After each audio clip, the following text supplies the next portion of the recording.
mfano. Kuna programs nyingi za serikali kuu ambapo inasaidiana na county government ili kuweza kuinua hali ya mwananchi. Mimi najua kunazo kadhaa hapa ambazo zimeenda kwa mashule kupitia ile program wa Kuwait Fund, na naona kama tuko hapo kwa mambo ya Social Health Insurance Fund.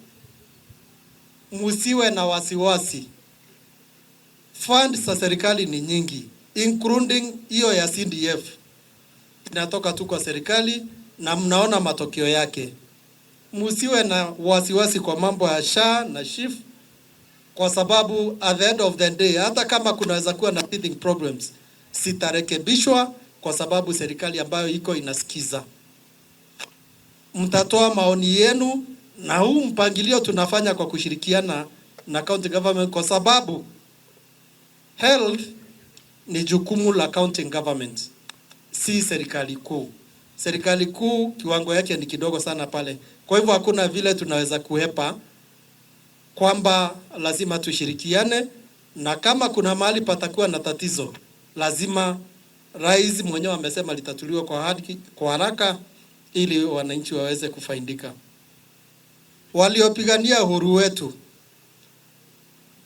walioingia msituni, walitarajia nini? Walitarajia nini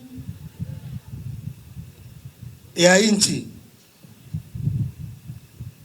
Walitarajia kulipwa chochote? Si walijitolea wao wenyewe?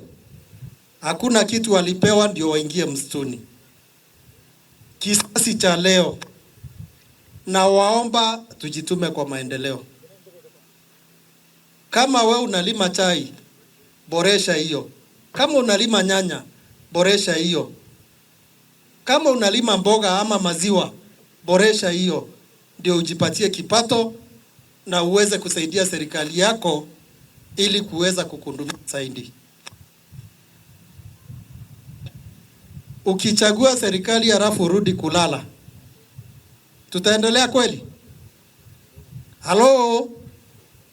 Tutaendelea? Lazima tujitume, na huo ndio ujumbe wangu.